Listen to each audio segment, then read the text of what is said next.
Thank you for joining us for today's webinar as we go over the spring sports, the hosting, and district tournaments. We're going to start with golf, so thank you for joining us for today's golf presentation. We're going to start with the beginning of the review of the basic information you'll need to get ready for the tournament. Steve Hohulin will give us that information.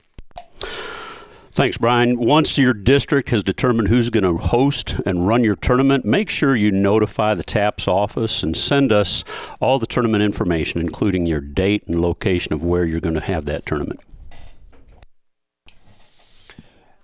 Keep in mind, as with all of our activities throughout the year, all of our coaches and players do need to be eligible to participate.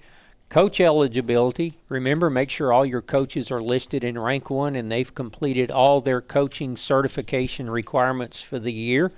And the same applies to student eligibility. Make sure they're in rank 1, make sure they're on a golf roster, and make sure they've completed all their requirements to be eligible to participate. Also, if there's anyone there that you believe needs a medical waiver, such as permission to use a golf cart, this needs to be done at the TAPS state level. And these happen about once every decade, I think, that we've had one that's been approved. But you need to go to the TAPS leadership. This is not a decision made at the district or regional level. There needs to be a school application, TAPS review, and then notification will be given to that school, and they will be able to take it in writing and present to the district president. Again, there's a form in the Rank 1 Coaches Toolkit, and submit one at least 14 days in advance of play.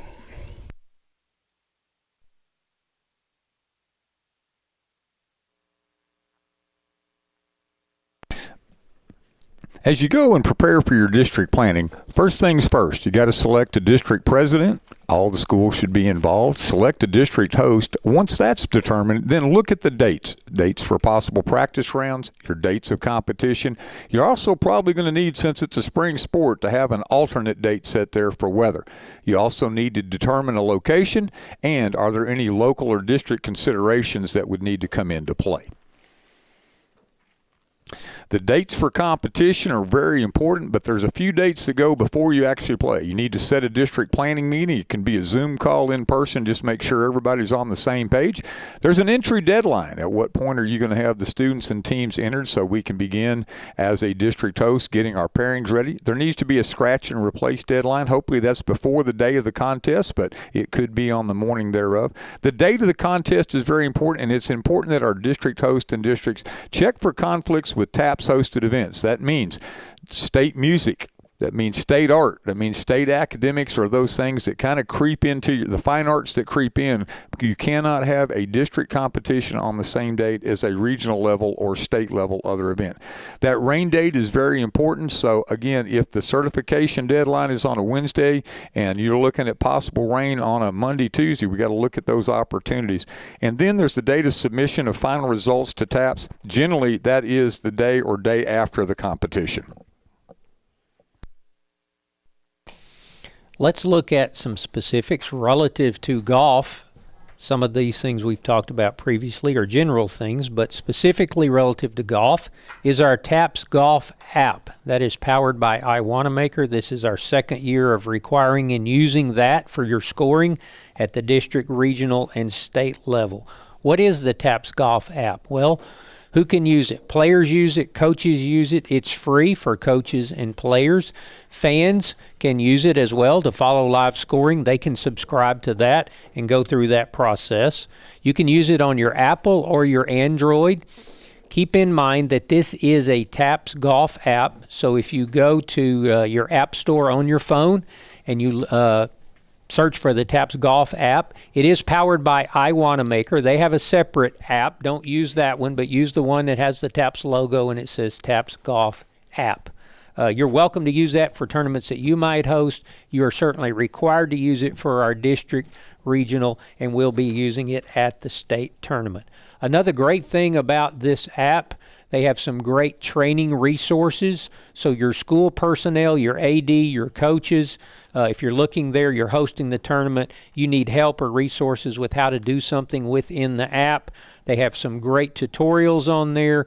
and they also have great support. Same is true for your student athletes, how they keep their scores, how they attest to that. There are great tutorials and resources in there. We hosted recently a training that Doyle Heisler at iWannamaker did for all of our coaches that's available on our YouTube channel as well. You can always reach out to them for support. They're great staff, and they get back to you quickly and answer all your questions. Keep this in mind. The TAPS Golf app will be used and is required for all district and regional tournaments. They must be managed through the golf app. That management includes your entries, your pairings, your on-course live scoring, playoffs if needed. That can be done in the app, whether you do a scorecard playoff or go out and play it on the course. That's a part of how you set up the tournament when you do that. And then, of course, your final results. You close out the round, you post your final results. And there are no exceptions. You are required to use the app if you are a host of our district and regional tournaments. So if you're the district host and you're looking at the TAPS Golf app and you need any help at all in making sure that it's set up correctly, you get your final results in, please reach out to the TAPS office. If the iWannamaker help guides won't help you get there, we'll do our very best to make sure your tournament runs smoothly in the TAPS Golf app. Scoring during the tournament, it's always been a question here or there, but the TAPS rules, you should, at the conclusion of each hole, the players in the playing pairing should all get together and confirm each other's scores. And at that time, enter that in the iWannamaker app. So they will have their cell phone or other electronic device out at that time to enter the score for that hole before they move on to the next tee box. They should also do that prior to coach interaction with players. It's not right to have one coach give information or rulings at that time. Players should enter and confirm scores in the golf app. You have those that are keeping your score and your score. Make sure you get the same number in. If you do have to play a second ball, if there's a question, then enter no score for that hole. And then at the conclusion of the round, when you meet with the tournament official, they'll tell you what score to use at that point, and then both the player and the scorekeeper will put that number in for the round. Once the round is complete, the score should be reviewed with tournament officials or tournament host as determined, and the student or the host may then attest to the final score. The student score is the only official score for the round, so once they put it in iWannamaker, it doesn't matter what the coach may have on a card or parents may have on a card. It's what the student attests to in the app that will be the final score. When making your entries, remember that a team is made up of a minimum of 4 players and a maximum of 5. If you only have 3, then you don't have a team, but they can be medalists. So make sure that you get your team members, you designate who is on the team when you're making your entries. In addition to the team, a school can enter up to 5 additional individual players or medalists. They can be brought into the tournament at that time. After the tournament is over, or let me talk about substitutions. You can substitute the players prior to the tournament day, and you can do this through the app. But also, I would encourage when you do make a substitution that coach emails the tournament director to let them know what's happening so they can watch it as it goes on in real time. Even up to the day of the tournament before they tee off, you can make these changes. But again, this needs to happen with the tournament director knowing what's going on and the student being moved up into the proper area. So substitutions are possible and they do happen, but make sure that the communication is happening as we go. Once your tournament is over, substitutions can be made for the advancing teams. So a school advances a team, and they can put whoever's an eligible golfer onto that team as it moves forward. So if there is anybody different or anything happening, those changes can be made after the tournament as you move from district to regional or regional to state. And again, make sure that you're very careful in making your substitutions, that you have eligible golfers coming in. And again, if it gets close to the event, make sure you're letting the tournament director, making them aware that changes are happening. Obviously, your tournament is going to come with some financial obligations, so make sure that your entry fees are agreed upon in advance of the tournament. There shouldn't be any surprises there for any of your district schools. You can charge those fees per player or per school. That's up to you, but all those fees should cover the cost of the event. Keep in mind in some additional things, maybe driving range balls, green fees. You might decide to provide a meal there, a coach's cart, and even awards. Any other incidentals is maybe appropriate for the course selected. Just make sure that all those things are covered by those tournament entry fees. One other thing, make sure that this is not a fundraiser. This should just cover the basic cost of your tournament. As you go through the process of choosing a course, keep a few things in mind. The first one is this. Depending on what classification you're in, we've already posted on the website the site and location, the course for all of our state championships. Do not schedule a district or regional tournament at the course of the state championship in your classification. We don't want anyone playing. Certainly you can go play practice rounds and those kind of things, but we don't want a tournament, your district or regional tournament, at that location. And as we look at course selection, the host should select a course that's in keeping with the skill level of your competitors. Depending on what classification you're in, the level of play, keep in mind some courses can be very difficult as the course is set up. Keep in mind that there is a skill level of players that may vary. We understand that, but make that a part of the discussion as you plan and select that course. The course should not be the home course of any team in the competition. Sometimes everybody in the district might agree to that, given availability or the date or whatever, and that's fine, but as a matter of practice, that should not be the case. District members should approve the course, and there should be discussion about that. The course should be one that can be available to all teams and competitors for practice rounds in advance of the tournament. Some of our tournaments are on public or semi-private or even private courses, but if that's the case, make sure everybody has equal access to it. Days or weekends, earlier in the season, if the club has restrictions for access or things like that, just make sure that's communicated so that all teams have equal access. And then alternative locations should be discussed in the event of weather or course conditions necessitate a change. Hopefully courses are in good shape, but sometimes that does change. Sometimes they're aerating greens. Just keep those things in mind as you select those courses and go through that process. When we talk about course setup, you should work, whoever's hosting, you should work with the pro and the people at the course to make an appropriate setup in keeping with the level of play of the athletes. That includes the tee boxes you choose for overall distance, and then your general pin placement. As we all know, some of those can be fairly generous, and some of them can be very, very difficult depending on conditions. Tee boxes should be determined prior to the practice rounds that teams will be playing, so they'll know generally what tee boxes they're using and what the setup of the course will look like. And then the host should arrange with the course to gather information on local rules and things that the pro might have in mind to apply to your tournament, and make sure those are available for the teams prior to the event. Certainly no later than the day of. I know a lot of our pros print a little rule sheet, local rule sheet, and you go over those prior to the tournament. As much as you can make those available, then that's very helpful. And as Robert said, the district should be in agreement with what courses they're going to have, but also the other considerations of the tournament should be determined by the group. And the agreement needs to be done prior to the tournament. And one of the things that we say when there is agreement, we always mean agreement in writing. So make sure whatever was said is followed up with something in writing, with an email or something of that sort, so everybody can see it and they can also share it or even post it where you're going to have it. So some of these considerations, are we going to play at district level? We have the option of 18 or 36 holes. Regional has to be 18 holes. But also say, okay, in case of weather, here's our plan. TAPS is going to require a minimum of 9 holes, and they need to be the nine same holes. So if it's a shotgun start, you're going to have a little bit of an issue there.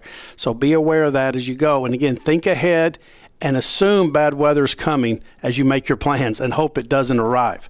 Okay.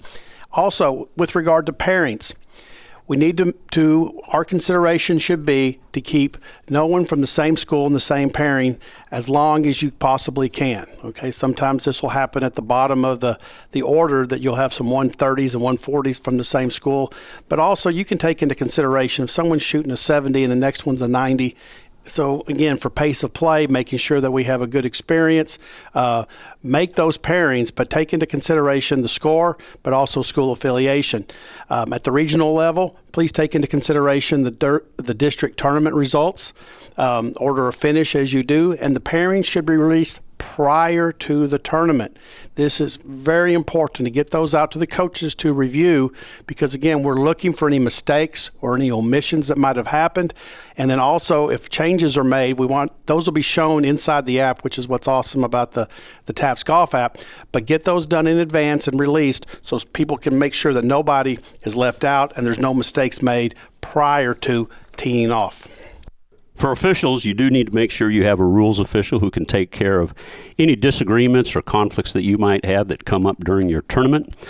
Course marshals, those would be as agreed upon. You may or may not have those for your tournament. That is up to each district to decide. When rulings come into play, just please make sure that coaches should not make any rulings or give any advice to competing players. If there's some kind of disagreement, you can have your competitors play 2 balls and don't enter a score there. That can be resolved with the rules official when they finish that round.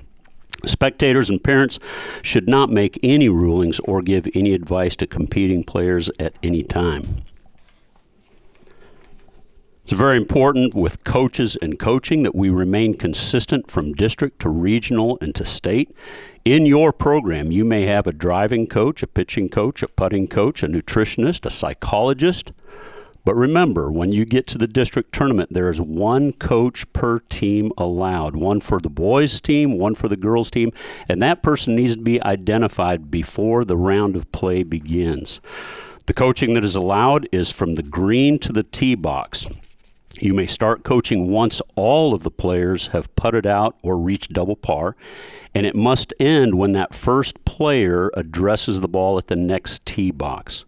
Coaching is not allowed from the tee box to the end of the hole, and coaches should never interact with players from other teams in the pairing. Make sure you are only coaching your players. With regard to our crowd, our fans, our parents, and our spectators, a few things to keep in mind. We welcome them, we love them, but they do have limitations that each coach should take responsibility to explain in advance of the tournament. Some TAPS parents rules, and these can be found in our bylaws under the golf rules. They may help to look for lost balls to speed up play. We always allow that, even at our state tournaments. That's very helpful. They should help the entire pairing, all competitors, not just their own students or their own players, look for lost balls. They should remain at least 50 feet from the players. That generally includes at or behind the cart path for sure, not up and down the fairways, not right on top of the greens. They should not give advice on play, on scoring, and certainly not any rules interpretations. And they should not in any way interfere with the round of play. We understand they might say good shot or congratulations or clap, but they should not be interfering in the actual playing of the round. Upon completion of this competition, there are awards to be given out. We begin with our medalists, and the medalists that get an award are the top 10 finishers based on the scoring. We ask that you break any ties that you have with regard to first place or for 10th place or the last qualifying spot you happen to have for your event for advancement.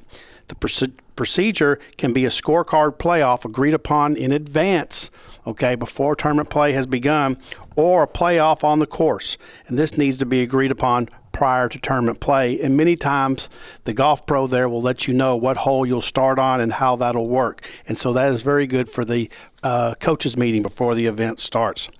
Also, team awards are given to the top 4 teams based on team score for top 4 players. Ties shall be broken for 4th place only, the last qualifier.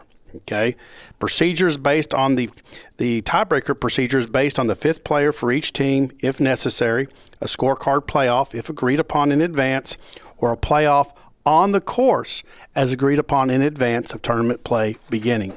Student honors for the district golf tournament and region and state include students placing in the top 10 of the final standings are considered all district, all region, or all state, and students who are juniors or seniors with a 90-plus cumulative GPA at the time of the tournament can also qualify for academic all-state. So that's those students qualifying for the state tournament either as an individual or a team member.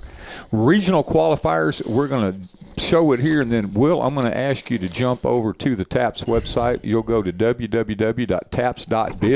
You'll click on the bylaws button, and when you do that, it'll bring up the bylaws. You're going to look at section 141. It's the last thing there. You'll click on the word here, and it's going to bring up the spring qualifiers table. So you'll see that 6A has a district to state proper opportunity. They'll go the top 4 teams and the top 15 individuals. So you can scroll down at your leisure and find what classification and or district or region you are.